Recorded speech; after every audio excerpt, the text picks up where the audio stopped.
네, 수요일입니다. 네, 오늘도 주의 말씀으로 하루를 잘 시작하기를 원합니다. 기도합니다. 사랑의 주님, 하나님의 말씀으로 하루를 열게 해주셔서 감사합니다. 이 말씀이 우리 영의 양식이 되게 해주셔서 오늘도 믿음으로 살게 하여 주옵소서. 또 말씀을 읽고 들을 때 이 말씀이 우리 영의 양식이 될 수 있도록 성령 하나님 도와주시기를 원하오며 예수님의 이름으로 기도드립니다. 아멘. 드디어 이제 요한복음, 사복음서 중인 마지막 요한복음을 오늘부터 있습니다. 오늘은 1장부터 3장까지 말씀인데요. 사복음서 전체적으로 좀 정리를 한다면 마태복음은 왕으로 오신 우리 예수님, 항상 사복음서를 읽을 때 예수님이 누구시고 예수님이 무슨 일을 하셨는가를 좀 집중적으로 봤으면 좋겠는데요. 마태복음, 예수님은 왕이시다. 하나님, 왕이시다. 왕된 우리 예수님에 대해서 그런 관점에서 쭉 기록했다면, 마가복음은 종으로서 정말 종으로 오신 예수님, 정말 사랑의 수고를 하며 애쓴 종으로 오신 예수님. 누가복음은 완전한 인간으로서 우리 예수님. 또 요한복음은 하나님의 아들로 인간 아닌 참 하나님이신 우리 예수님, 이렇게 예수님이 누구신가를 각각 사복음서의 다른 관점으로 강조한 것을 생각을 하면서 요한복음을 읽었으면 좋겠습니다. 특별히 이제 요한복음의 1장 1절부터 18절까지 서론에 대한 이 부분들은 요한복음 전체적인 이런 내용들을 쭉 다 열어놓게 하는, 준비하는 아주 중요한 본문 1장부터 18절까지 이 말씀인데요. 우리가 이제 요한복음을 읽을 때 참 중요한 단어들이 좀 많이 있습니다. 대표적으로 가장 중요한 단어가 영생이라는 단어가 아주 많이 있을 것입니다. 두 번째, 그리고 믿음, 믿게 함, 이 말씀이 있고, 특히 요한복음에서 굉장히 강조된 단어가 증언이라는 이런 이 단어입니다. 물론 예수 그리스도라는 것은 하나님의 아들, 아버지와 아들, 이 관계도 아주 중요한 단어이지만, 아버지와 아들, 또 영생, 그리고 믿음, 증언, 이런 단어들이 이제 요한복음에 굉장히 중요한 이런 단어들인데요. 1장 1절부터 18절까지 보면, 또 계속 3절까지 보면, 3장까지 보면서 왜 증언이란 이런 단어를 많이 쓸 수밖에 없었는가에 대한 이 부분들을 알 수가 있는데요. 예수님이 누구신가 먼저 1장 1절에 이렇게 선포를 하면, 예수님은 하나님과 함께 하셨고, 또 하나님, 이 온 세상이 우리 주님으로 인해서 다 지음을 받았고, 또 우리 예수님이 곧 하나님이시다. 또 우리 예수님은 그 안에 생명이 있었고 사람들을 세상에 비추는 빛이다 라고 이렇게 정리를, 선언을 합니다. 그런데 이제 문제가 뭐냐면 그 참 빛인 예수님이 이 땅 가운데 자기 땅에 오셨지만 이 세상 사람들은 알지 못합니다. 그리고 깨달지 못합니다. 그 예수님이 이 땅 가운데서 이 땅에 이렇게 오셨는데, 문제는 이 땅에 사는 사람들이 그 예수님이 누구신지, 또 어떤 분인지 알지도 못하고 깨달지 못하는 이런 단절된 이런 모습들이 많이 나오게 되는 것이죠. 그러면 이제 그 예수님께서 이 땅에 오셨는데, 그러면 그 예수님을 어떻게 사람들이 알게 하고 또 깨닫게 해서 믿게 해가지고 영생을 얻게 할 수 있는가? 그 중요한 것이 바로 증언이라는 이런 단어예요. 그래서 최초의 이런 증언은 바로 예수님에 대한 증언은 바로 세례 요한. 세례 요한을 먼저 언급을 합니다. 세례 요한을 통하여서 예수님을 증언하는 거죠. 하나님의 아들이라고. 그래서 세례 요한의 그런 중요한 역할들이 예수님의 증언자라고 이렇게 요한복음에서는 바로 이렇게 나오게 되는 것이죠. 그래서 이제 세례 요한이 계속 1장에서 또 2장에서 예수님이 누구신가를 증언해내는데 제일 먼저 세례 요한이 예수님이 누구신가 봤을 때 하나님의 세상의 모든 죄를 지고 가는 어린 양이다 라고 이렇게 예수님을 증언합니다. 세상의 모든 죄를 지고 가는 어린 양. 그리고 또 두 번째로는 보면 하나님의 어린 양, 하나님의 세상의 모든 죄를 지고 가는 어린 양, 하나님의 양, 그 다음에 또 하나님의 아들이라고 이렇게 분명하게 예수님이 누구신가를 증언해 내십니다. 또 이제 나중에 이제 이 증언 예수님께서도 직접 또 이렇게 이렇게 이제 요한의 제자들 안드레죠. 안드레한테서도 예수님에 대해서 이렇게 말씀을 하면서 하나님의 아들이다라고 이렇게 소개하는 것을 볼 수가 있습니다.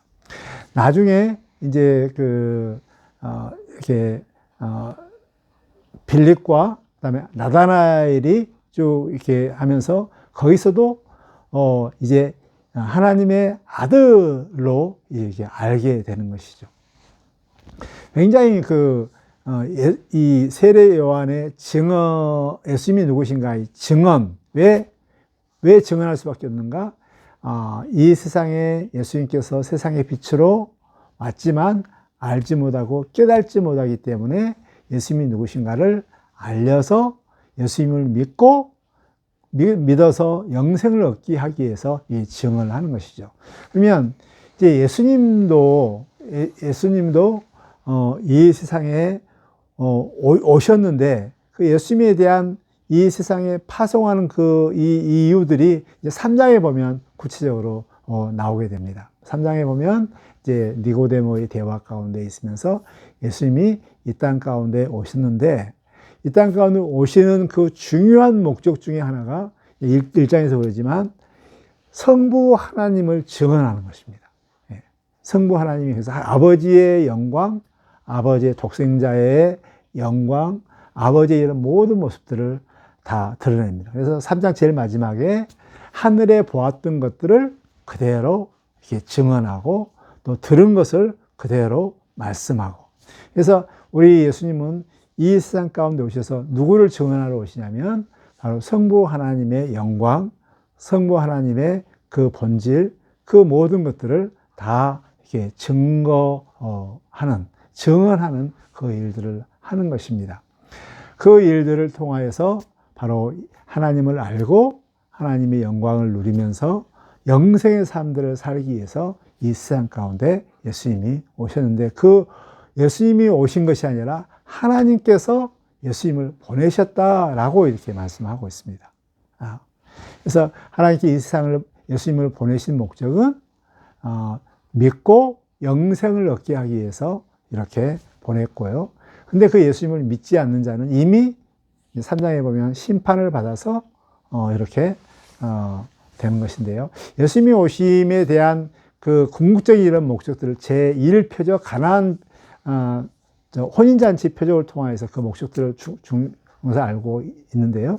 그것은 이 세상 사람들은 죄로 인해서 이 축제가 계속 지속되지 못합니다. 그러나 예수님께서 최초의 그 표적이 바로 가나안 혼인잔치에서 물로 포도주를 바꾸어서 그 혼인잔치가 계속 지속되게 하는 것이거든요.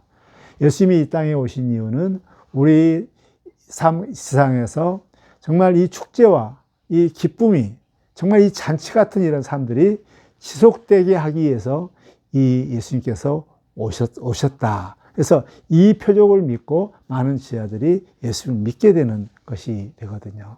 그래서 이렇게 요한복음에서는 7가지 중요한 표적이 있는데 그 표적들을 통해서 예수님이 누구신가를 알게 되는 것이고 또 예수님이 또 누구신가를 직접 모르니까는 나는 세상의 빛이다. 나는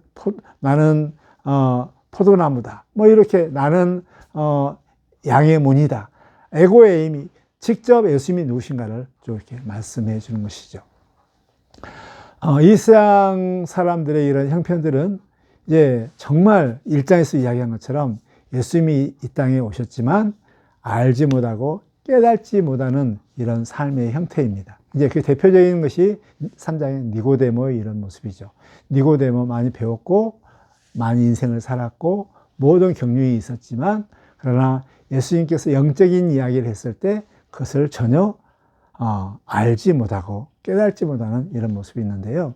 그런데 이것을 깨닫게 해주고 알게 해준 이 모든 것들은 오직 거듭남을 통해서 이루어진 것이고 이 거듭남은 하나님의 우리의 생각이나 육적으로나 사람의 힘으로 된 것이 아니라 오직 아버지의 뜻으로 된다는 이런 선물의 개념들이 아주 강조하게 되는 것입니다. 참 이 1장부터 3장까지 읽으면서 예수님께서 이 땅 가운데 오셔서 아버지의 영광들을 보여주려고 했지만 그러나 이 세상 사람들은 우리들은 알지 못합니다. 깨닫지 못합니다. 그래서 세상에 오셨지만 알지 못하고 깨닫지 못해서 결국 정말 이 불행한 삶들, 어둠의 삶들을 살 수밖에 없는 우리들의 모습입니다. 그게 우리들의 처해진 이런 실력이고 형편입니다. 그러나 하나님께서 우리를 사랑하셔서 믿음의 선물을 주시고 성령으로 거듭나게 해주셔서 이 거듭남을 통해서 예수님을 알게 되고 예수님을 믿게 되고 그래서 그 믿음을 통해서 영생을 누리게 할 수 있는 이 복을 주셨다는 것을 알 수가 있게 되는 것이죠. 이를 통해서 우리 가운데 있는 이 믿음이 있다는 것이 얼마나 하나님부터 축복받은 이런 사실인가를 우리가 알 수 있게 되는 것입니다. 그 예수님을 우리가 믿으면 우리의 그런 잔치 같은 축제 같은 삶들이 지속될 수가 있습니다. 우리 안에 있는 영생, 즉 하늘의 이런 이 천국의 이런 삶들을 이 땅에서 살 수 있게 된다는 것이죠. 이런 사실들을 우리가 참 기억하면서 우리 안에 있는 이 믿음을 정말 잘 간직하고 소중히 여기면서 이 믿음으로 인해서 정말 이 영생의 이런 삶들을 살았으면 좋겠습니다. 또 요한복음에서 굉장히 또 중요한 것 중에 하나가 하나님께서는 예수님을 이 땅 가운데 보내주셨습니다. 보내주셔서 하나님을 증언하기 위해서 이렇게 했고요. 그 증언을 통해서 믿고 영생을 얻게 하기 위해서 이렇게 했는데 이것은 결국 이제 예수님께서 지 아들을 파송할 때 하나의 그런 모델이 되는 것이죠. 우리를 이 세상 가운데 보냅니다. 근데 세상 사람은 여전히 예수님을 알지 못하고 깨닫지 못하고 그래서 어둠 가운데 또 죽음에 이르는 이런 삶 가운데 살 수밖에 없는 것이죠. 예수님께서 우리를 이 세상 가운데 보냅니다. 뭐 하기 위해서요? 증언으로 보냅니다. 예수님의 증언자로서 이렇게 보내게 되는 것이죠. 우리의 이런 증언을 통해서 저들이 알게 되고 깨닫게 돼서 예수님을 믿고 구원을 얻도록 하기 위해서 우리를 부르신다는 것이죠. 오늘 하루 우리의 세상 가운데 나갔을 때 정말 예수님께서 성부 하나님의 증언으로 오셔서 이 세상 가운데 빛이 임하게 한 것처럼 또 세례 요한이 예수님을 증언을 함을 통해서 많은 이 안드레, 그다음에 베드로, 또 빌립, 또 나다나엘 이런 사람들이 다 예수님이 하나님의 아들이시다. 하나님의 아들이심을 믿고 뒤따른 것처럼 참 우리들도 이 세상 가운데 예수님을 증언하는 자로서 삶을 살아서 저들이 예수님을 알고 구원을 누릴 수 있도록 이렇게 보냄받는 자의 이런 사명의 의식을 가지고 오늘 하루의 삶도 사시기를 주의 이름으로 축복합니다. 하나님께서 이 세상을 사랑하사 예수님을 이 땅 가운데 보내주시고 믿어서 영생을 얻게 하려 하신 하나님의 놀라우신 계획들을 참으로 찬양하며 감사합니다. 아버지 그 큰 일을 위해서 독생자를 이 땅 가운데 보내시고 또 예수님을 증언하기 위해서 세례 요한을 택하시고 그 세례 요한을 통해서 많은 사람들이 예수님을 하나님의 아들로 고백한 것을 보았습니다. 지금도 주님께서 우리를 세상 가운데 보내시며 너희도 증인의 삶을 살아 예수님을 믿고 영생을 오게 하는 이런 귀한 이 목적들을 기대를 우리가 알고 있습니다. 오늘 하루도 그러한 삶을 살 수 있도록 증언의 삶을 살 수 있도록 우리 하나님 도와주옵소서. 내 안에 예수님이 살아 예수님의 영광과 예수님의 인격과 예수님의 향기가 드러날 수 있도록 도와주시기를 원하오며 예수님의 이름으로 기도드립니다. 아멘.